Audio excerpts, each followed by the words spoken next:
wae ngaji-ngaji, wae turu-turu, wae mangan-mangan biasa wae. Dinuna dinul ajais. Agama kita, agamanya orang lugu.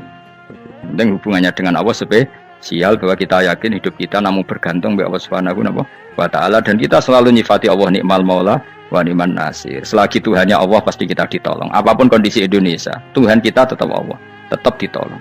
Kita pernah keluar dari penjajahan Belanda, tragedi PKI, ya apa saja problem kita pernah keluar karena Allah Tuhan kita nikmal maula wa ni'man nasir. Sudah, iktimatnya sama Allah, jangan pada yang lain. Yang lainnya itu hanya aturan bernegara saja. Kita butuh presiden, butuh macam-macam. Itu aturan bernegara. Tapi kesejahteraan kita tetap Allah ni'mal maula. Karena kalau Allah yang nggak berkenan, Jawa dihilangkan, les lewat ekuifaksi selesai. Atau meteor satu jatuh selesai. Pokoknya sing ora apal Quran lah, ibu-ibu apal. Yo syaratnya yo. Terus sing ora apal ibu-ibu apal kudu apal ayat iki. Paling gak yo apal maknane. Ya tak wacana sitok-sitok. Summa aurasna, manan kemudian saya kasihkan karena anak dimanani waris itu kan kesane sing ngekeki mati adalah Allah ora mungkin mati. Mulane Imam Suyuti urun atoina, manane aurasna iku atoina paring. Kok nak dimanani waris kesane kan yang memberi mati, padahal pangeran ra bakal mati. Ono Imam Suyuti. Cara aku niku wong Isra kabeh nama maksud ora ngono. Mulane aurasna mek dekne digendi apa? Atoina. Ya agak ulama dadi ra roh karepe. Nak kula roh karepe aurasna iku kan waris. Waris kesane kan mati. Terus dekne urun atoina. Terus Alkitab itu kitab apa saja, Injil ya kitab, ya kan Alkitab. Lah kuwatir jaran di Injil, di ini maksud itu urun Al-Qur'an. Wis bener to iki? Paham ya? Ya tak warai dadi wong alim ya. Wis bener. Ya salim berarti. Soleh boyong cara santri soleh boyong. Saleh. Nah, ayat ini menurut saya bukti bahwa kita pasti benar ya. Terus kita ini kelompok ahli sunnah napa? Wal jamaah itu pasti benar. Meskipun secara personal kita salah, tapi mazhab kita pasti benar. Ya apa ayat ini kan jelas ayatnya. Kemudian kitab ini Al-Quran ini tak kasihkan orang-orang yang kami pilih. Orang dipilih Allah itu kan kelas super, ya kan? Allah yang milih loh, bukan sekedar lembaga negara. Allah yang milih itu kan berarti super. Tapi kemudian orang super itu uniknya Allah bilang faminhum zalimul linafs. Orang yang saya pilih itu kemudian ada yang kelakuannya itu kurang ajar, zalim. Sekarang pertanyaannya, orang yang zalim itu bagian dari yang dipilih apa keluar dari yang dipilih? Keluar bagian apa keluar? Bagian. Makanya cara ahli sunnah wong fasik ora keluar dari Islam. Mergo minhum rujuke je alladinas tofaina. Paham ya, mulane ora usah terprovokasi wong-wong. Wong nek zina ora Islam dosa gede, ora Islam nyekel patok kuburan, ora Islam dikeris, ora Islam. Iku keliru. Wong Allah dhewe dawuh kemudian Quran ini tak kasihkan sama orang-orang yang kami pilih. Lah yang kami pilih itu ada yang berstatus dolim. Artinya yang dolim pun masih berkategori yang kami pilih. Artinya minimal tidak keluar dari nopo Islam. Itu kan normal. Misalnya saya sebagai pelatih milih 11 pemain. Ya tentu setelah di lapangan ono sing dolim kan. Mau ngamun toh. Mau kerobok toh. Tapi tetap dia pilihan kan. Tapi tentu nanti yang terbaik ya yang kerja keras, yang ngegulno. Tapi kan tetap dia sudah pemain di dalam situ. Jadi jelas ya. Makanya ya saya ulang lagi ya. Tak latihan. Misalnya Ja'an nasu misalnya, manusia itu datang faminhum zaidun, wa minhum amrun, wa minhum bakrun. Artinya ketika kata manusia itu pasti memasukkan Zaid, Amr, Bakar. Orang-orang yang dipilih Allah itu ya siapa saja, yang penting kategorinya dipilih. Meskipun setelah dipilih Allah itu ada yang berstatus dolim. Nah kenapa tetap dipilih Allah? Ya karena dia punya status. Tak warai ya jadi wong alim. Meskipun sampean boleh bantah siji yo kadang keterbatasan ilmu. Nomor loro hasud, bantah kan sebagai macam-macam. Hasud, nomor telu bantah gue kegiatan. Kayak wong kuliah nak agak kritis kan darani ra pinter. Jadi cocoklah ya kudu bantah. Engko khas-khasan cerdas apa? Nomor 4 bantah niku sifat wong wedok. Menang kalah protes. Berarti kowe ora lanang berarti wedok, tukang protes wedok. Nomor 5 bantah itu berarti dia punya keiskalan tapi enggak bisa keluar dari keiskalan itu. Jadi problem Anda ditimbangkan ke saya, itu ya rasopan. Problem-problemnya dewe kok ditimbangkan ke saya. Begini terang no. Hukumnya Allah Ta'ala itu ada yang berstatus itu lugu. Lugu itu ya lugu ummi. Karena agama ini memang ummi. Ummi itu lugu.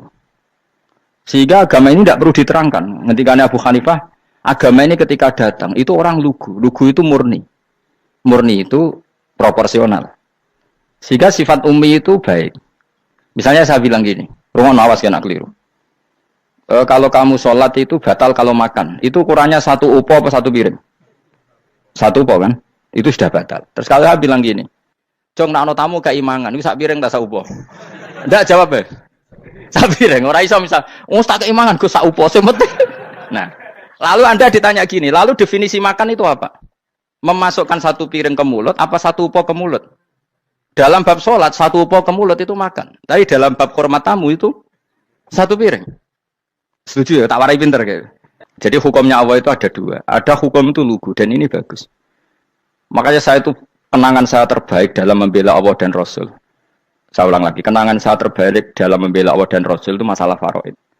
Dulu mungkin banyak yang ingat lah ketika tahun berapa lupa saya. Tapi ada seorang menteri dan pakar Islam menggulirkan isu hak waris itu sama, lelaki dan perempuan sama. Alasannya karena perempuan sekarang kerja. Jadi gara-gara kesamaan gender kemudian mereka ingin bagi waris itu apa? Sama lidzakari bisu hadil. Saya itu ditentang. Gerakan itu pernah menguat. Termasuk yang bisa dengan tanda kutip bisa menghentikan gerakan itu termasuk itu saya. Yang punya pikiran gitu tak parani, tak tantang. Tak tantang begini, saya bilang gini. Anda ngomong ini itu karena pinter apa karena tren? Tak tanya. Ya karena pinter.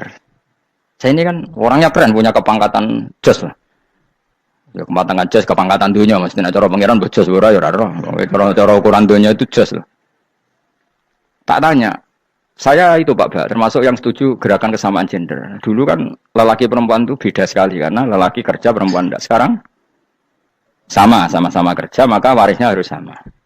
Terus saya tanya gini, lalu penyebab warisan itu kerja apa lelaki? Dia jawab kerja. Dia nggak ngerti kalau ngadepin saya. Saya ini kan orang alim yang biasa belajar mantek. Dia ini ratoh nak aku ngalim. Sembrono ya jadi ini. Ketika tak tanya gini, lalu misalnya saya punya anak, yang anak saya putri itu direktur BUMN atau direktur bank atau direktur PT besar. Kemudian anak lelaki saya idiot, goblok. Warisannya dikasihkan siapa? Kalau kerja adalah alasan dapat warisan, berarti anak saya perempuan itu yang dapat warisan dong. Anak saya lelaki kan idiot, nggak kerja. Lalu warisan itu berdasar prestasi apa empati? Kalau berdasar prestasi malah Anda ini aneh. Sudah kerja direktur BUMN hanya karena dia kerja, dia dapat warisan. Karena Anda bilang asbabul irsi adalah kerja. Kalau saya bilang karena empati, saya juga gak fair. Yang kerja juga butuh modal gak saya warisi, tapi yang idiot tak warisi karena warisan berdasar empati. Lalu Anda milih mana? Bingung deh. Sampai dia ikrar, saya belum pernah mendapat perlawanan seperti ini. Karena Anda ngomong sama orang-orang goblok, kata saya. Terus saya bilang, saya ini ngaji Wahab, khatam berkali-kali. Anda mungkin baca kitab Wahab itu hanya terjemah. Maka menurut Islam yang menjadi hak waris itu sebabnya zukurah wal unasah, kelelakian menjadi dapat dua bagian, keperempuanan menjadi satu bagian, dan itu Islam tidak mau urusan dengan prestasi maupun empati, mujarrodul zukurah dan mujarrodul unusah. Sehingga dengan seperti ini tuh Islam nggak ribet. Coba kalau kamu pakai ilatul hukmi, pakai cara berpikir logika, malah ruwet karena tadi kalau kesamaan gender itu karena perempuan kerja, lalu misalnya yang lelaki idiot misalnya atau pengangguran, warisan kamu kasihkan siapa? Kalau kerja itu menjadi alasan hukum. Kamu kasihkan yang perempuan kan? Aneh enggak? Yang sudah kerja malah kamu kasih warisan yang nganggur. Enggak. Berarti berdasar prestasi. Atau berdasar empati. Kalau kamu dapat warisan, idiot dulu dong. Idiot dulu, goblok dulu, kecelakaan dulu, baru dapat warisan. Karena dapat empati, yang sudah PNS enggak perlu dapat warisan. Karena sudah juga ruwet. Oke, seperti ini ruwet enggak? Ruwet. Nah, kata Imam Haromen, gurunya Menguzali, agama itu kadang dinuna dinul ajais. Kita ikut yang lugu saja. Allah bilang lelaki dapat dua bagian dari perempuan. Ya lelaki ya yang punya alat kelamin, penis. Perempuan yang punya farji, ya sudah gitu aja. Gak usah repot-repot. Kenapa begitu? Ya sudah seperti itu. Nanti lama-lama gini kalau diterusin. Ada seorang dokter fikih perempuan. Dia menguasai fikih sholat. Ruhin lanang tapi gak menguasai fikih sholat. Rohnya mau pesolatan misalnya. Lalu yang jadi imam siapa kalau berdasar prestasi? Perempuan dong, karena dia doktoral fikus sholat, dia menguasai aneh-anehnya sholat. Horo ibu masaili sholat dia menguasai. Sementara Rukin takoi sholat apa Rukin? Pokoknya ini gugus ngadeg terus lugu, terus ngadeg malih. Apa? Kadang pulang, nak salam ngalerin. Dia tahunya hanya itu dok. Lalu kalau nuruti imam sholat adalah yang terpandai dalam fikus sholat, tentu yang imami perempuan. Tapi agama ini tidak seperti itu. Pokoknya wong lanang imami, wong itu. Jadi makanya kata Imam Haromen, dinuna dinul ajais. Sampai Said Muhammad itu sering ngutip beliau gini kan, Allahumma imanan ka imanil ajais. Ya Allah, Semoga iman saya menerima konsep engkau itu ka imanil ajais. Imannya wong wedok-wedok sing lugu. Ajis itu perempuan lugu yang sudah sepuh. Jadi misalnya ngukur anak seneng ya anak kono gedang goreng, ngekei duit, ya lugu saja. Itu bagus. Daripada kamu pakai argumentasi, karena argumentasi ini sebetulnya kelihatan cerdas, tapi ada kebodohan masif. Karena tadi, kalau hak waris kita otak-atik dengan prestasi, maka yang pro empati akan protes. Paham ya? Masa yang sudah kerja dikasih banyak, yang idiot enggak? Tapi kalau berdasar empati juga aneh. Masa dapat warisan harus goblok dulu, harus kecelakaan dulu. Maka Rasulullah pernah ngendikan ketika ditanya, lalu warisan untuk siapa ya Rasulullah? Nabi jawabnya lucu. Fali aula rojulin dakarin. Jadi Nabi sempat ngendikan kata rojul. Kemudian direvisi dakarin. Fali aula rojulin dakarin. Semua ulama ngendikan dakarin di sini adalah badal. Nabi ngendikan rojulin. Kemudian Nabi ingat kalau rojul itu identik dengan lelaki dewasa. Apa? Kemudian Nabi mengulang lagi dakarin. Tidak harus dewasa, yang penting lelaki. Jadi meskipun baru lahir, kalau dalam keadaan baru lahir namanya apa? Kan dakarin kan? Belum bisa dikatakan rojul. Paham ya? Nabi ngulang 2 kali. Fali aula rojulin dzakar. Ini penting saya utarakan supaya clear. Jadi agama itu gak usah diotak-atik. Ya itu tadi misalnya imam sholat itu lelaki. Ya sudah lelaki. Lelaki itu apa? Yang punya alat kelamin lelaki. Jangan dibalik gini. Yang dikatakan lelaki itu orang kuat. Sehingga meskipun perempuan kalau kuat, misalnya perempuan anggota poluan, lelakinya cemen, idiot, maka imamnya perempuan gitu.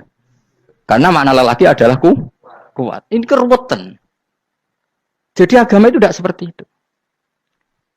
Nah sekarang kembali ke pilihan. Yang dikatakan pilihan itu orang hebat. Apa yang dipilih? Apa berdasar definisi? Apa berdasar kehendak yang milih? Udah kamu udah pinter, tumben. Tumben udah pinter. Alam raya ini milik Allah. Dan semua di alam raya ini milik Allah. Maka dipilih tidak dipilih itu terserah yang punya apa terserah kita. Apa terserah kriteria, apa terserah definisi. Dalam konteks kita sebagai objek diambil, tentu terserah yang punya. Kemudian Allah bilang, orang-orang itu saya pilih. Nah kalau milihnya Allah berdasar kepunyaan, tentu Allah boleh dong memilih orang yang sebetulnya berstatus dolim. Ya tapi ya tetap dia dolim, tapi ya tetap dipilih. Kenapa ya? Karena Allah yang punya. Saya misalnya orang kaya, boleh nggak punya HP buruk? Boleh kan? Terserah saya. Saya orang kaya, beli HP mahal, medium, dan paling buruk. Boleh enggak? Boleh saya yang punya. Nggak boleh, Gus, dengan orang kaya harus beli HP yang mahal. Yang bilang harus siapa? Nah, kegoblokan kita ini seperti ini. Nak wong sugih HP ini kudu larang. Nak wong alim kudu bojone ayu. Sing kudu darani kudu ayu ku sapa? Nak maji jalan yang tumbuh swarga. Lho kudu ku sing swargane mbahmu tapi kudu. Nah, kita ini sering berpikir ngatur Tuhan. Nah, Indonesia negara yang mayoritas muslim terus Islam Indonesia kudu dadi sampling Islam seluruh apa? Dunia. Ya ora usah sombong ngono ya keben. Mayoritas juga wonge kakean ngono ae ora perlu GR jadi sampling percontohan Islam internasional ora perlu ngono. Lah misalnya terus dadi contoh misalnya Masjid Haram niru Jumatan ning Indonesia berangkat mbek do rokokan. Bariku teki diusep-usep nang pojok pager. Lah misalnya wong Mekah terus do ngono kabeh karena mencontoh Islam Indonesia. Kacau gak? Ora usah GR ngono biasa wae. Napa? Biasa wae. Terus misalnya mencontoh Islam Indonesia, Indonesia anak jaran Wali Songo terus tahlilan nunggu nganti setengah jam. Lah terus raudhah dikepung ngono rak macet Mekah Madinah. Mergo agar ziarah Nabi terus lungguh apa? Sak jam. Nak ning Wali sak jam ning Nabi 2 jam lah kira-kira gitu. Ya malah ngenyek Kanjeng Nabi dong. Nabi sekaruan afdhalul khalqi mbok donga wa maghfir lahu warhamhu. Iku malaikat sak langit misah. Ya Nabi kok dongakno di sepuro. Kowe tapi ya butuh sepuro. Enggak boleh doakan Nabi gitu, enggak boleh. Allahumma sholli ala sayyidina Muhammad wa ala alihi. Enggak boleh pakai ighfir lahu. Masalahnya tahlilan apa alam donga iku terus kamu gunakan. Ya misalnya terjadi percontohan Islam dunia terus Nabi kabudut ditalkin, nak ditakoki waman rabbuka piye. Terus Nabi warai waman nabiyuka. Mesti Nabi yo pro, aku Nabi coba takoki. Jadi kita ini sering kumo luhur karena kita mayoritas terus jadi percontohan Ora usah ngono. Paham ya napa? Ndak usah ngono, mayoritas sae, tapi ora usah GR jadi apa? Percontohan internasional. Mungkin kalau masalah Islam damai ya bagus. Tapi itu kan tidak hanya Indonesia. Di mana-mana yang Islam damai juga banyak. Dan yang tukaran juga banyak. Toh yang tukaran enggak pernah maklumatkan diri ini percontohan janda. Ya biasa saja. Saya ulang lagi ya. Maka menurut saya enggak akan benar pendapat Khawarij atau pendapat Islam yang keras bahwa orang dosa besar itu keluar dari Islam. Karena ketika Allah mengatakan, kemudian aku pilihkan kitab ini, tak kasihkan orang-orang yang saya pilih. Itu diantara yang pertama adalah, meskipun mereka sebagian tetap zalim. Artinya tetap zalim itu tidak menjadi dia keluar dari status Islam. Paham ya? Sekarang saya tanya, yang dikatakan warga Indonesia itu siapa? Ya siapapun yang bergeografis di Indonesia, lahir sebagai akta Indonesia, ya orang Indonesia. Kemudian ada yang penjahat, ada yang maling, kita penjara. Apa dia keluar dari kebangsaan Indonesia? Enggak kan? Sama ketika orang Islam menjadi zina dan fase koruptor, keluar dari Islam enggak? Enggak. Karena Allah tetap bilang faminhum. Apa? Faminhum. Jelas ya? Wes kayak ngarah khawarid. Napa? Kalau khawarid cara berpikir itu ekstrim. Setiap dosa besar itu mengeluarkan orang dari status Islam. Oh, itu bahaya sekali. Karena nanti kalau itu iya, kita akan kehilangan banyak orang napa? Islam. Makanya Nabi nanti ngendikan, saya berharap yang nanti masuk surga dari umatku itu separuh, 2/3. Itu kata ulama-ulama. Kalau kita pakai mazhab khawarij, orang Islam itu tidak sampai 1/3. Karena banyak yang keluar dari Islam. Duwe keris gak Islam, duwe akeh ra Islam. Nglakoni jimat gak Islam, nyekel patok gak Islam, dosa gede gak Islam, korupsi gak Islam. Terlalu banyak yang kita usir dari Islam. Lalu kita ngusir atas nama apa? Coba.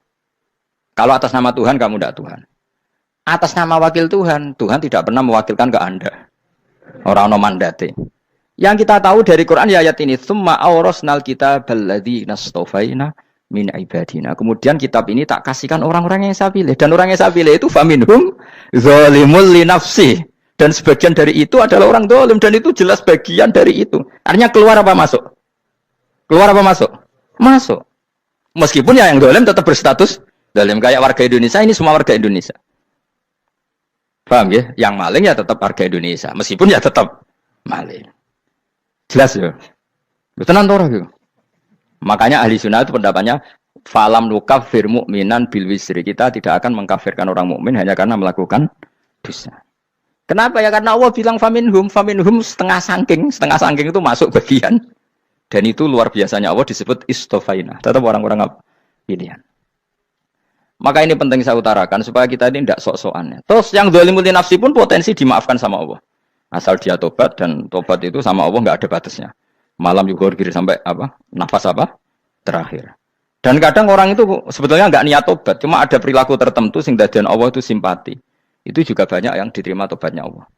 Makanya kata ulama-ulama itu, istighfar itu tidak syarat diampuni. Yang menjadi orang terampuni itu kehendak Allah. Istighfar itu bagian kecil dari syarat-syarat itu. Tapi bisa saja orang tanpa istighfar tapi diampuni Allah. Misalnya Allah dawuh, wa yaghfiru ma duna dzalika liman yasha. Itu bukan liman yastaghfir tapi liman yasha. Contoh masyhur kan, kamu pernah dengar kan ada orang nakal itu, Mumisa itu ya kira-kira lonte atau apalah. Dia datang pulang ketika melihat anjing ngeleti pasir, dia berpikir ini kehausan kayak saya. Kemudian dia turun ke sungai memberi minum anjing itu, kemudian Allah memaafkan dia karena itu. Pas itu di semua hadis riwayatnya dia tidak pernah istighfar. Telah punya perilaku yang menjadikan dia diampun. Banyak enggak seperti itu? Banyak, makanya wa yaghfiru ma duna dzalika liman yasha. Mayasa itu ya yang digedaki Allah. Bisa saja kalian ini sering istighfar tapi enggak dimaafkan Allah. Tapi Delala punya satu perilaku yang cara Allah itu penting, kemudian dimaafkan. Kayak Saharatu Fir'aun, itu dia tidak pernah istighfar, tukang sihir Fir'aun. Dia diampuni Allah, dikasih iman tuh gara-gara jadi wong Jogja. Terus ngono tok. Jadi pas mau duel adu sihir. Iku Delala dekne mendingan ya. Qalu ya Musa imma antulqiya wa imma an nakuna nahnul mulkin. Monggo jenengan riyen napa kula riyen. Tapi gara-gara dekne didikan Jogja niku. Lah wong ape duel, mestinya tarung itu semakin cepat mengambil kesempatan kan semakin menang. Ini sudah jelas tarung. Ngapunten jenengan riyen napa. Lha iku pangeran itu terus simpati. Wong kok sopane ngono apa? Akhirnya Allah memberi iman gara-gara apa? Imma antulqiya wa imma an nakuna nahnul mulkin. Monggo jenengan riyen. Lah Musa juga Allah juga enggak terima kalau nabinya kalah sopan. Sehingga Allah memerintahkan Musa adalah sopan. Mboten jenengan mawon. Jadi Nabi Musa qala bal alqu. Jadi Nabi Musa enggak jenengan riyen mawon. Jadi coba, itu kan unik. Dia tidak ingin diampuni Allah, tapi adalah dia punya satu perilaku yang menjadikan Allah itu simpati, yaitu kesopanan dia dengan Nabi Musa. Imma antulqiya wa imma an nakuna nahnul. Nabi Musa juga bilang qala bal alqu monggo jenengan riyen mawon. Akhirnya sakit, dia nak ngoten. Makanya Fir'aun itu mangkelnya bukan main. Ketika pertunjukan itu akhirnya kan Saharatu Fir'aun kan kalah. Setelah kalah langsung iman. Maka kata Fir'aun, ini jelas Musa itu guru kamu. Cuma pura-pura saja kamu pro saya. Lah buktinya apa? Jare buktinya tadi monggo-monggonan gitu. Makanya Fir'aun bilang, innahu lakabirukumul ladzi 'allamakumus sihr. Wah, itu mesti Musa itu gurumu. Padahal dia gak kenal sama sekali. Cuma gara-gara monggo-monggonan tadi itu akhirnya terus pikirannya Fir'aun, wah, mesti harus kenal suwi, mau gaya netok. Mereka gara-gara monggo jenengan riyen. Mboten, monggo jenengan. Jadi makanya sampean jangan putus asa. Makanya keliru sekali kalau kita bilang diampuni Allah nunggu istighfar. Enggak. Tentu istighfar penting, kita sepakat. Istighfar itu penting, kita sepakat. Tapi itu tidak satu cara-caranya Allah untuk orang bisa diampuni. Nabi misalnya ngendikan ana wa kafilul yatim ka hatani fil jannah. Coba. Orang sering istighfar sama kafilul yatim, kira-kira surganya cepat mana? Cepat kafilul yatim meskipun enggak istighfar. Kalau istighfar terus tapi medhit ra karuan. Tak jamin pun rokok alamatnya medhit jelas nih rokok aku roh. Wis jelas. Al-bakhil qaribun minan nar, jelas alamatnya deket-deket situ lah, paham ya? Wis jelas as-sakhi qaribun minallah, qaribun minan nas, baidun minan nar. Nah al-bakhil baidun minallah, baidun minal jannah, qaribun minan nar. Jadi yang medhit itu ya deket-deket situ alamatnya sudah jelas deket-deket neraka. Ana wa kafirul yatim ka hataini fil. Berapa? Apa semua yang dimaafkan Allah Nabi nyebut syaratnya istighfar? Kebanyakan malah enggak. Orang alim misalnya. Makanya orang alim kalau jarang istighfar kamu tidak usah iri. Orang alim tuh mulang tok, itu langit bumi mintakan ampun. Wa innal alima la yastaghfirulahu man fis samawati wa man fil ard hatta al khitan fil bahr. Orang alim itu otomatis dimintakan maaf oleh langit dan bumi sampai iwak ning laut. Mulane jendur Agus Pak jarang istighfar. Aku sing istighfar iso akeh sembrono. Langit bumi no. Mulane kula nu jarang istighfar bukan karena saya sombong, memanfaatkan istighfar mereka no.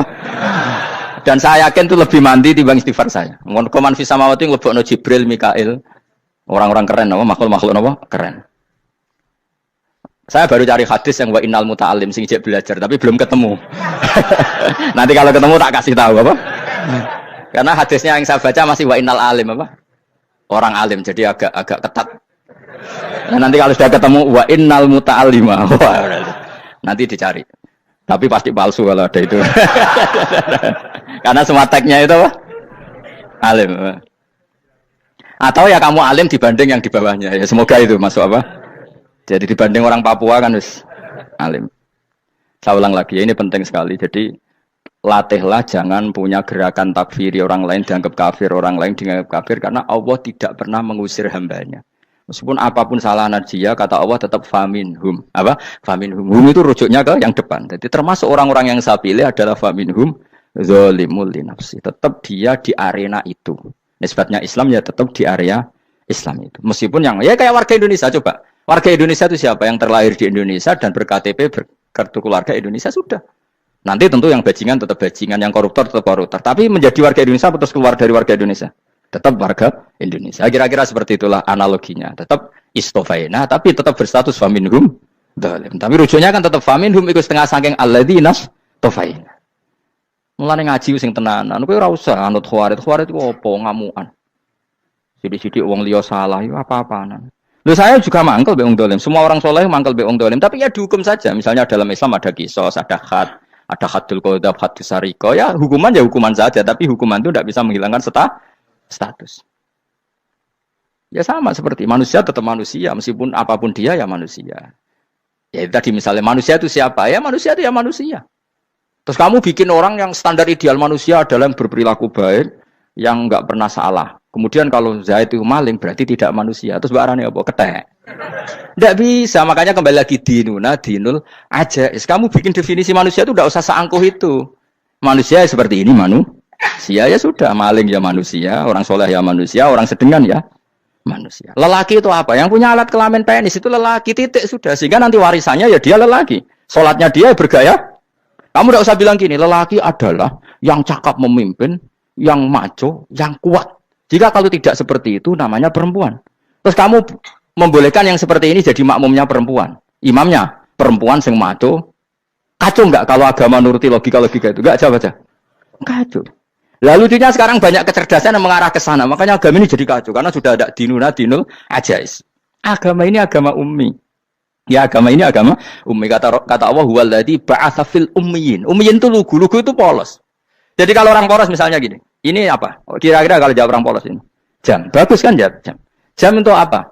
Penunjuk waktu. Ya sudah seperti itu. Tapi kalau orang engkek, ini itu apa jam? Itu barang murahan. Bulat kan oleh jawab. Orang numpak mobil carry itu apa? Itu black melaku. Yang mobil itu Alphard. Jadi kacau. Enggak boleh agama dibawa ke sana. Apa? Agama di sana dibawa ke sana. Nah itu madzhabnya ahli sunnah apa? Wal jamaah. Ketika Rasulullah ngendikan la yu'minu ahadukum hatta yuhibba li akhi, ora kok diarti ini ora iman. Jika yang menyala itu tidak iman, tidak seperti itu cara mengartikan ahli sunnah wal jamaah. Karena status tidak pernah hilang. Yang hilang hanya kesempurnaannya. Paham ya? Kesempurnaan kita jadi manusia hilang karena kita maling, karena jadi koruptor. Tapi tetap kita manusia. Kesempurnaan kita sebagai orang mukmin hilang kalau kita fasik. Tapi kita tetap mukmin. Paham ya? Makanya setiap hadis gitu kata ahli sunnah la yu'minu imanan kamilan. Wes dong ya? Dong? Ya terus alhamdulillah. Subhanallah. Ya udah alim. Aku kadang melok goblok aduh.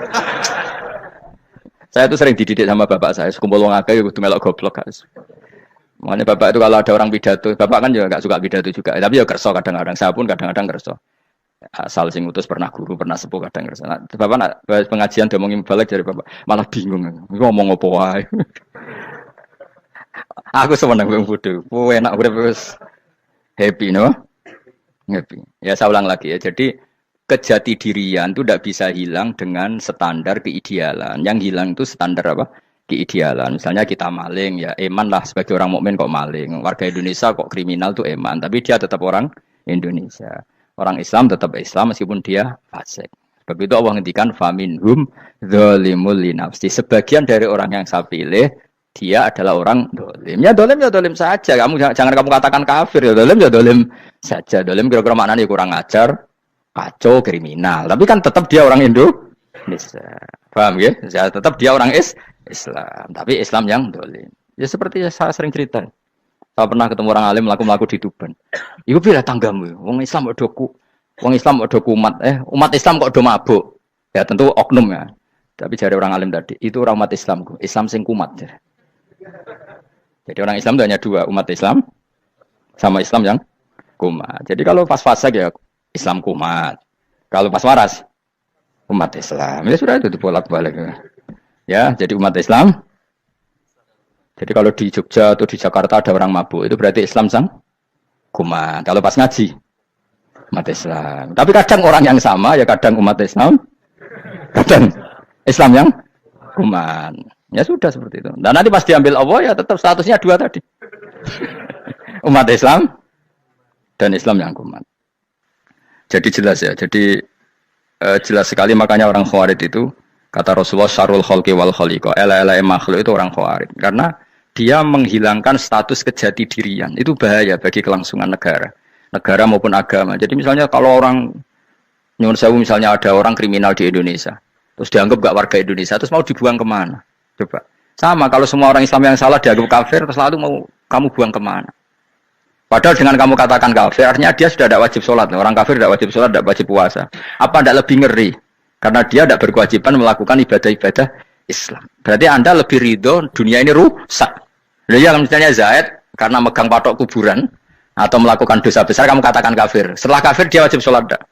Tidak kan? Wajib puasa enggak? Berarti kan malah jura-juran. Karena mendorong orang keluar dari ring permainan kesalehan. Tapi kalau kita katakan Islam, kemudian kita bina. Kan ini jadinya aset. Dengan kamu katakan Islam artinya menjadi aset kan? Bandingkan kalau kamu katakan keluar. Paham ya? Makanya Nabi ngendikan ala umatku itu apa? Khawarij. Karena ini bahaya. Bahaya. Negara juga gitu. Andai kan kita berpikir ekstrim, yang melanggar negara tidak warga Indonesia. Yang demo tidak warga Indonesia. Sing beda pendapat dengan pemerintah enggak warga Indonesia, negara ini habis. Kehilangan 50% warga Indonesia. Ya biasa saja, yang salah ya salah, tapi tetap warga Indonesia. Kalau secara aturan hukum harus dihukum, ya dihukum.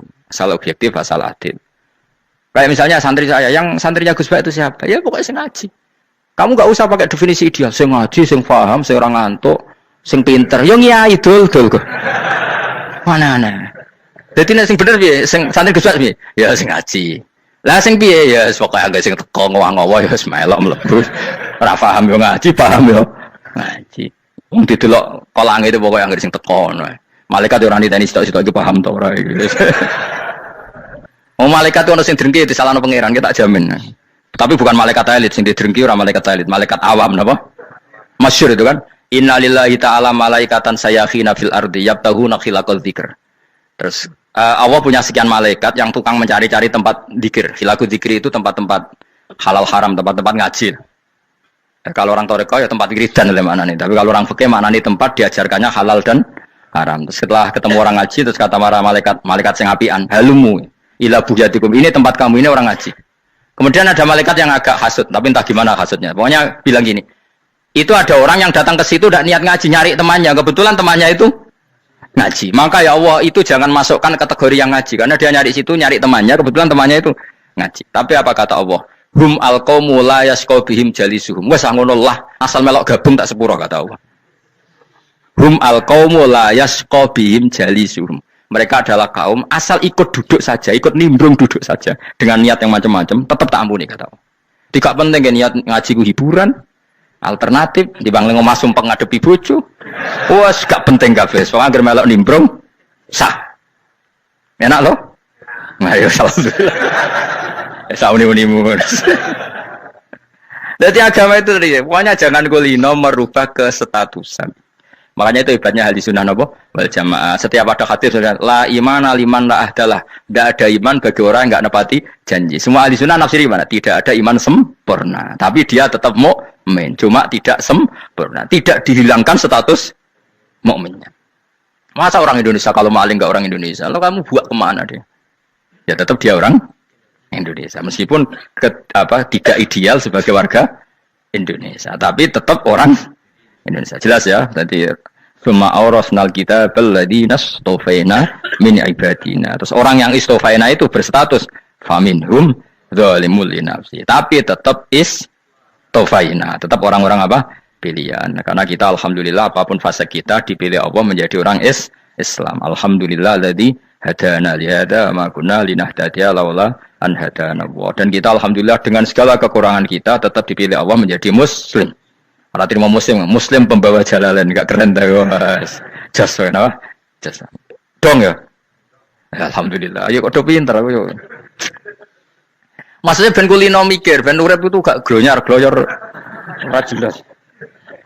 Wah, halus, makanya goblokku barokah menang itu. Karena saya itu kenapa kok tahu goblok barokah itu gini ya. Satu supaya saya tidak takabur ya. Saya akan kecelok wong alim biar takabur. Dua aja wong goblok ya ono pinter ya, Mas. Kayak wong iku lho, kayak wong naik apa jenenge? Naik Jambean 17 Agustus apa? Apa? Tarungnya apa? Panjat Pinang. Itu kan nilainya hanya berapa yang di atas? Kira kalau di sini berapa nilainya? Ini kalau diuangkan 1 juta ada? 1 juta. Bagi penonton tuh kan gini. Cek goblok demi duit 1 juta gelebotan kayak gitu kan gini. Wong barang angel kok dilakoni. Goblok banget kan gitu jare sing ra melok. Tapi yang delok seneng. Tapi kon melok ora gelem. Lah duit 1 juta ya tak rewangi gitu. Orang goblok kayak gitu. Dadi wong alim ku angel. Wis ngerti nak angel, maka ora usah melok barang angel kan gitu. Berarti pinter gak wong goblok ku? Tak warai ya. Dadi wong alim iku angel. Maka saya menghindari barang angel. Menghindari barang angel itu satu kepintaran. Berarti orang bodoh adalah pintar. Tak warai. Jelas ya? Jelas ya? Alhamdulillah. Makanya kula nu kadang kok pinter kowe, Mbak aku. Karena kamu tahu ngalim iku angel. Menghindari barang sukar itu pinter. Berarti wong bodoh itu pinter. Tapi pinter dalam kebodohan. Makanya harus respect. Wong bodoh itu napa? Respect. Dia tahu ngapal Quran angel, ngapal hadis angel, maca jalalan angel. Suatu yang angel harus dihindari. Menghindari barang angel adalah kepintaran. Wes ngono ae. Dadi kadang-kadang lagi Gus Bab aku pinter aku. Kok iso? Dia tahu barang sulit kok dikejar. Itu kan satu kebodohan. Wes uni-unimu ngono dadi. Dan kowe syukur dadi bodoh yang syukur karena ternyata punya sisi kepintaran juga. Dalam kebodohan kita ada sisi apa? Kepintaran. Mohon kula terusno. Allah itu siapa? Alladzi ahallana darul muqamati min fadlihi.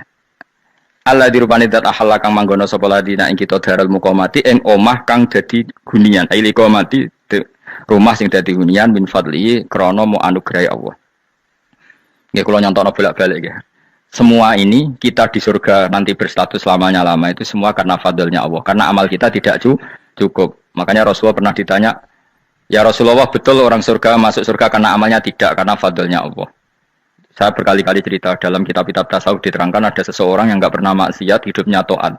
Kemudian ditanya sama Allah, kamu masuk surga karena apa? Saya karena nggak pernah maksiat, taat terus. Kata Allah, ya sudah kamu di sini aja 80 tahun. Ya kamu nggak apa-apa di surga sini berapa 80 tahun. Si Abid tadi, ahli ibadah tadi protes, katanya surga itu selamanya lama. Iya, kata kamu kan karena amal kamu di dunia kan hanya 80 tahun, umur kamu kan hanya 80 tahun, ya berarti surga kamu 80 tahun dong, karena kamu menganggap surga karena amal kamu. Fair kan? Amal 80 tahun surganya. Tapi kata jenengan surga itu selamanya lama. Sing selamanya lama itu fadolku itu gak ada habisnya. Kalau amal kamu ada habisnya. Terus kata orang tadi, "Ngimpun Gusti kula mbus fadole jalan." Gak, aku kecewa dari bener. Jadi orang itu harus pakai logika. Makanya agama ini ojo nuruti cerdas sing gak punya sanad. Lalu gunanya amal apa? Kalau kita masuk surga mergo fadole pangeran, bocah kok geblek gendeng campur gak di sanad.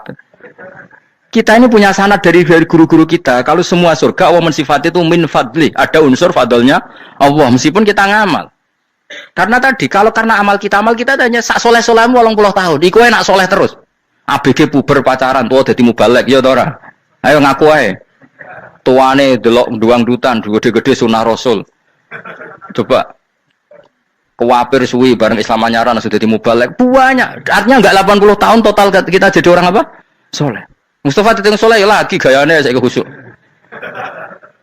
Bisa numpak trail gaul. Untung rengono Harley deh saya.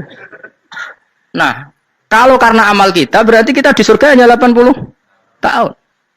Terus kata Allah, ya, tapi kata jenengan surga selamanya lama. Yang selamanya lama itu fadl saya. Anugerah saya itu tanpa batas. Makanya kita tetap yakin kita seperti ini nanti di surga itu kabeh fadlih Allah. Seperti nas di sini apa? Alladzi ahallana darul muqamati min fadli. Bukan karena amal tapi apa? Min fadli. Bahwa amal kita itu ikut dipertimbangkan, iya. Tapi ya termasuk yang dipertimbangkan. Bukan segala-galanya. Yang paling menjadi abadi di surga adalah fadlih Allah. Karena fadl dan rahmatnya Allah itu yang tidak terbatas. Jelas ya nama ayatnya apa? Alladzi ahallana darul muqamati min fadli. Laya masuna orang kepona ing kita via ing dalam jana apa nasobun apa kangelan eta abun desi kangelan walaya masuna lan orang menyentuh nak ing kita via fil jana apa luhu pun apa kerepotan. Iya untuk kese papayaan minatabi saking repot. Li ada mitaklifi krana ora anane mukallaf via ing dalam jana. Ning swarga supaya enak ora perlu traweh, ora perlu macam-macam. Semen kelon ambek widadari sing nganggur-nganggur ya semen kelon. Nak sing saleh-saleh papan atas sowan pangeran ya sesuai kelas masing-masing napa? Sesuai apa? Kelas masing-masing. Nah sing kuapa melarat menawa numpak ampat ngalor gitu tuwabrakno bariku njaluk meneh tuwabrakno meneh. Saking dendame ning donya ora alpat ra iso numpak. Dadi numpak kan ya cemplungno jurang wae ya. Bariku njaluk apa? Anyar meneh. Bojo ngono sing wayu bawa gentine, buak gentine. Saking dendame di bojo elek ning donya. Serapopo gak masalah ini swarga aman apa? Wa zikrusani uta nyebut sing kedua atabi'i kang anut til awali maring sing awal ditasri karo nyeplosno binafsi lan afekno lugu. Maksudnya nasab manane repot, lugu yo manane repot kok diatafno berarti bener-bener ning akhirat itu yo ora ono repot, ora ono kangelan. Waladina uta wong akeh kafaru kang kafir sapa ladina, iku lahum tetep kedhe ladina naru jahannam mauten neraka jahanam. Orang-orang kafir itu pasti masuk neraka. La yuktu. Maksudnya kafir dan dengan definisi yang mati alal kufri. Kalau masih di dunia kamu tidak bisa menvonis si A si B pasti kafir karena finalnya adalah di husnul khotimah atau su'ul khotimah. Maka status sekarang kita dikatakan mukmin ya sekarang, yang sedang kafir ya sedang kafir. Bisa saja yang sedang fasik nanti mati soleh, yang sedang soleh nanti mati fasik. Makanya kita enggak berhenti doa apa ya muqallibal qulub tsabbit qalbi ala dinik, karena kita tidak pernah tahu. Makanya status kafir ya wamatu wahum kufar. Sebagian ayat apa wamatu wahum kufar, status yang permanen adalah dalam keadaan mati, dia dalam keadaan kafir. Tapi kalau masih di dunia gini nggak jelas. Makanya saya suwun ya, kalau kita harus toleransi sebagai warga Indonesia, kalau kamu orang alim, toleransi atas nama agama, karena yang sedang kafir pun tidak jaminan selalu kafir. Jadi kita tidak perlu musuhan, karena memang semuanya tidak mesti. Ya itu kalau atas nama nopo agama. Kalau atas nama negara ya memang kita berkawan atas nama sama-sama bangsa nopo Indonesia. Kalau atas nama agama ya memang nggak mesti juga. Bisa saja mereka husnul khotimah. Kita tidak pernah tahu. Makanya Allah terbilang wa qulu linnas siapa husna, dengan siapapun yang baik. Lah soal nak diperangi kita perang ra kudu wong kafir. Lah kowe dibaca wong Islam ya males. Lagi meneng ae disembelih. Wah. Ya soal itu kan bab sial, bab mempertahankan apa diri. Itu udah harus dengan orang apa? Kafir. Misalnya ada penjahat mau membunuh istri kamu, kamu tentu dibolehkan Islam melawan. Paham ya? Makanya di kitab-kitab fikih diterangkan ada bab di mana harbi itu kafir yang melawan kita, itu boleh kita lawan. Tapi kata sarah-sarah itu udah harus kafir. Dalam konteks apa? Kita mau digarong orang atau istri kamu mau diperkosa orang, ya kamu wajib melakukan perlawanan. Jadi tidak adifa anil dzali apa adifa anin nafsi. Makanya Nabi mengatakan mangkutila duna malif bahwa syahid. Jadi itu kan disiplin fikih. Makanya ngaji ya. Makanya tatus soleh juga gitu. Orang soleh yang sedang soleh gak boleh kumuluhur, bisa saja su'ul khotimah. Kita punya cerita banyak. Misalnya Khalid bin Walid, Wahsy itu kayak apa Nabi bencinya sama Wahsy karena pembunuh Sayyid Hamzah. Tapi dia mati husnul khotimah. Sa'labah yang punya gelar merpatinya masjid karena selalu itikaf malah su'ul khotimah. Kita tidak pernah tahu. Dan tidak pernah tahu itu bagus. Karena menjadi mawas diri, menjadi tawadhu. Tawadhu itu ekspresinya macam-macam. Boleh ada ya ulama yang, ini cerita aja ya, ada ulama yang mau dicucup. Alasannya didik santri atau masyarakat biar hormat sama orang alim. Itu ya benar. Ada ulama yang nggak kerso dicucup. Alasannya saya sendiri untuk melawan ujub saya, keangkuhan saya, kesombongan saya. Ini namanya istihad. Boleh, bebas. Orang boleh. Kenapa? Istihad. Abdul bin Mas'ud itu nggak senang punya santri derekno dia. Karena kata beliau, dilatan ditabe wa fitnatan lil mabdu. Yang derekno itu hina, dia khawatir kumo luhur. Apa? Kiai kalau kelamaan di derekno itu kan kumo luhur. Kadang gawa rokok era gelem, ono sing gawakno. Bahkan nyumet era gelem ono sing nyumet. Padahal kok film geng Cina ae. Geng Cina kan padha kan. Kadang kene bangga, wong kok geng Cina kok apa? Tapi banyak juga ulama yang mau biar gue iling-ilingan di D. Enggak apa-apa, semua itu istihad. Kenapa semua itu enggak apa-apa kita. Makanya saya itu ya kadang salaman, kadang enggak. Karena istihad kita banyak. Uwais Al-Qarni itu enggak mau salaman. Bukan karena dia menolak salaman. Dia takut kalau ada tradisi begitu, orang dicucup-cucup terus sombong. Itu juga bahaya bagi yang dicucup. Tapi ya salaman tetap sunat. Kita tetap yakin salaman itu sunat. Karena mendidik anak atau masyarakat hormat sama orang alim. Tapi kalau itu terlalu masif, nanti orang yang abal-abal menjadi keangkuhan. Delok wong sakmono ki nyucup aku kabeh. Keren gak?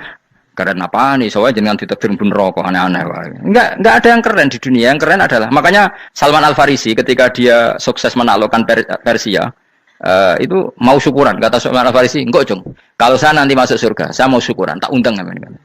Saya juga punya rencana syukuran di surga. Nanti tak undang sampean. Dan enak kan enggak usah biaya undang, pesta besar-besaran. Dia nak seneng dugem-dugem ini kan orang maksiat. Sekono go babonmu, widadarimu go. Piro kan widadari piro? 70. Piro Mas? Kira rencana piro Mas? Piro? Rukun 70 Mas. Nanti tak undang. Saya punya rencana, pokoknya sekali masuk surga bersyukuran besar-besar. Kayak tak undang ra ono berarti ning neraka.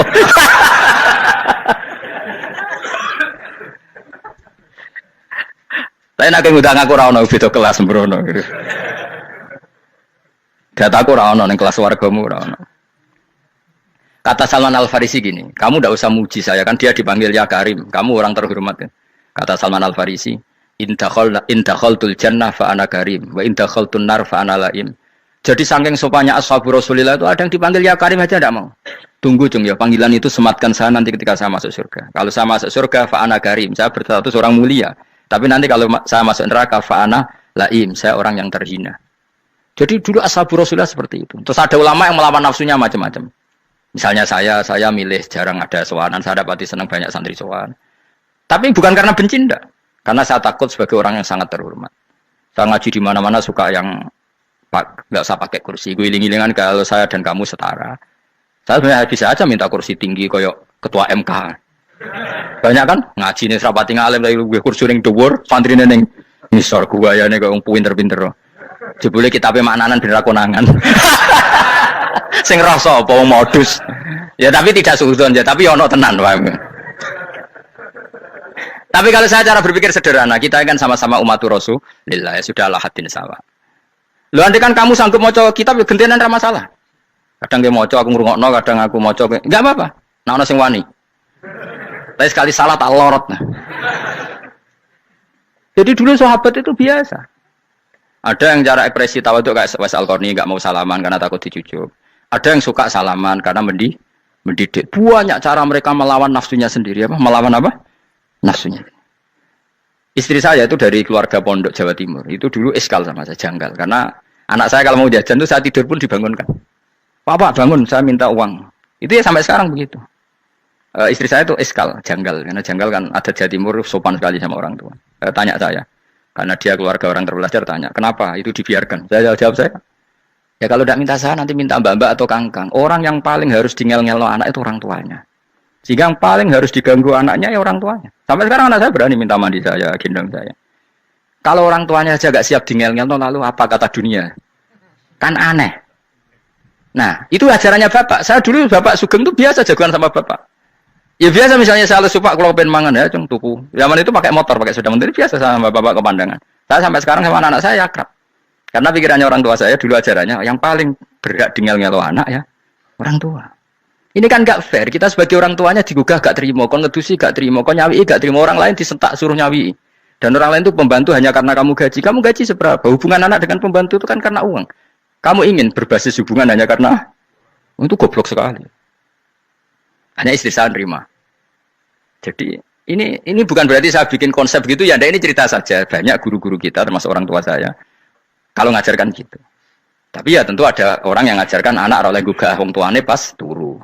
Ya kalau pas turu ada alternatif ibunya nggak apa-apa. Kalau nggak ada, ibunya juga nggak ada. Terus alternatifnya orang lain kan buruk sekali. Kalau alternatifnya orang apa? Lain. Tapi orang tua kita kadang kesuwen oleh didik adab berlebihan sampai anti ilmu. Ya itu tadi didik adab tapi anti. Ojo gugah wong tuamu, wong turu ojo gugah. Akhirnya nyon sewu minta tonggo, pernah bulik bude yang kadang nyon sewu mereka sendiri susah kan, nggak punya uang kan terjadi kacau. Demi adab tapi menghilangkan ilmu. Tidak boleh. Nomor satu itu ilmu baru adab. Coba orang paling berat dingel-ngelo anak harusnya siapa coba? Orang tua. Jadi mestinya pas keturut gugah ya santai wae. Ini sudah tepat. Nah kecuali ngelama, artinya ngelama itu sudah jajan minta lagi. Lah itu kan ada ukurannya. Tentu ada apa? Ukurannya. Tapi kalau fi awali marroh jajan hari pertama di hari itu memang jajan pertama kan nggak dolim. Kecuali minta yang ketiga keempat lah itu baru mungkin salah. Akhirnya istri saya nerima konsep ala saya ya sekarang ya menerima. Sampai sekarang saya biasa misalnya habis ngajar dari Sarang atau ngajar dari Kudus baru datang anak saya rewel minta jalan-jalan ya saya turutin. Karena menurut saya yang paling harus kangelan demi anak adalah orang tuanya, bukan orang lain. Padahal saya punya santri loh. Kalau mau keren-kerenan saya punya semuanya. Tapi itu kan nggak hukumnya Allah. Keren itu kan hukumnya manusia. Dia santri terus dia ini berhak ngongkon. Ini kan hukumnya manusia. Hukumnya Allah ya gak ada. Hukumnya Allah ya wong tua, anak-anak wong tua. Hukum liane gaweane manusia. Yang penting ku anfusakum wa ahlikum. Nah, ora ono santri kaum barang ora ono. Gaya-gayanane mubalek ini umat saya terus dihitungi. Ku apa-apaanan. Enggak ada dalam Quran yang ada ku anfusakum wa ahlikum nar. Jadi yang penting hubungan orang tua anak. Nah, baru orang lain itu wa ila adin akhahum huda. Ya itu yang kedua ketiga. Tapi ilmu ini sudah banyak yang hilang. Makanya banyak mubalek ngamuk anak. Bocah ra sopan, wah aku nang jopo ning tinti wong wedi aku. Anakku dhewe ra sopan. Lah bapak dhewe ra sopan ya. Karena mendahulukan orang lain ngalahkan anak. Tapi ketika anaknya ra sopan dekne gremeng apa? Memangnya dia sopan cara hukumnya Allah dan Rasul. Ketika mendahulukan orang lain itu dalam status hukum Allah dan Rasul dia sudah tidak sopan. Ada dosen ngajar mahasiswanya dengan segala artikulasi terbaik, kemampuan bareng terang anaknya sampai rasa-rasen. Ya gitulah baca sendiri di buku. Ya gitu. Karena di kampus dapat gaji, nampi anaknya rantuk gaji. Banyak orang mulang ngarepe wong akeh iso tenanan, mulang anaknya ra tenanan. Mergo nak mulang wong akeh diapresiasi, nak mulang anaknya kadang tinggal dolanan kadang. Itu tidak benar, tidak seperti itu Islam mengajarkan. Islam mengajarkan nomor satu ku anfusakum wa ahlikum, jaga diri kamu dan keluarga kamu.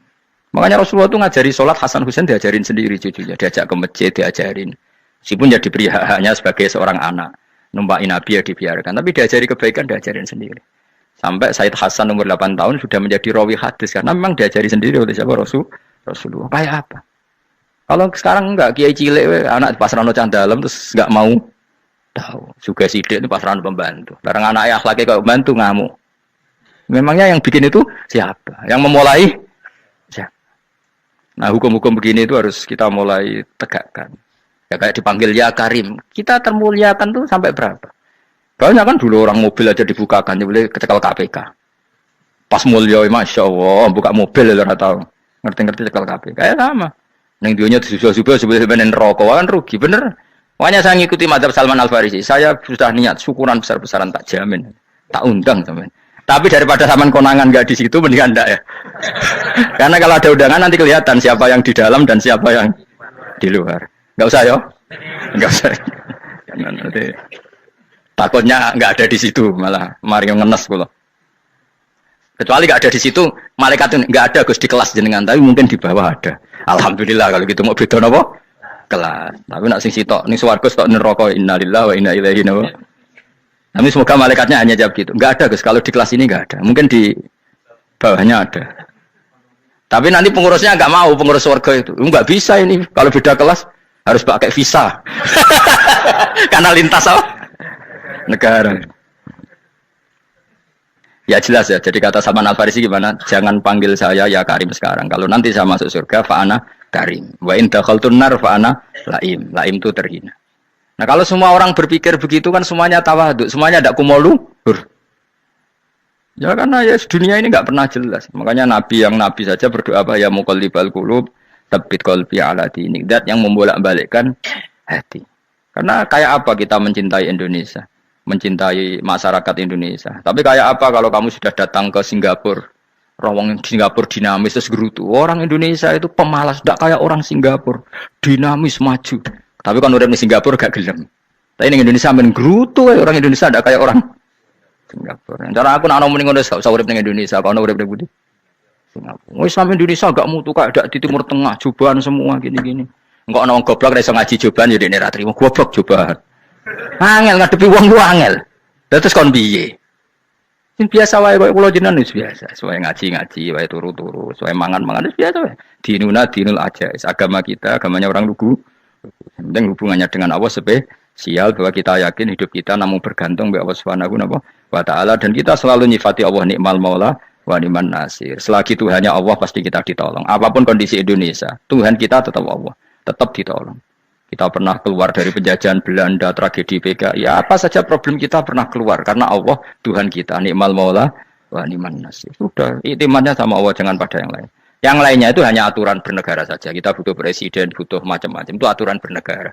Tapi kesejahteraan kita tetap Allah nikmal maula. Karena kalau Allah yang enggak berkenan, Jawa dihilangkan les lewat likuifaksi selesai. Atau meteor satu jatuh selesai. Makanya Allah selalu mensifati dirinya, saya yang memegang langit bumi, saya yang mengatur langit bumi. Beberapa benda langit enggak jatuh ke bumi karena saya, kata Allah. Inna wa yumsikus samawati wal ardo antazula wala inzalata in amsakahuma min ahadim min ba'di. Kalau sistem alam langit itu hancur, semuanya tapi kita enggak. Kadang-kadang membayangkan dunia enggak hancur itu kalau kestabilan negara. Negara tak stabil, kalau alam enggak stabil mau apa? Semuanya enggak koruptor, semuanya adil, tapi diguncang gempa tetap selesai. Diundang faksi tetap selesai. Makanya Allah selalu mengingatkan kita amintum manfis sama yakhsifa bikumul ardo fa idza hiya tamur. Kenapa kamu merasa aman di bumi? Bumi ini setiap saat bisa likuifaksi, kata Allah. Karena bumi itu dzatis sodok, potensinya pecah.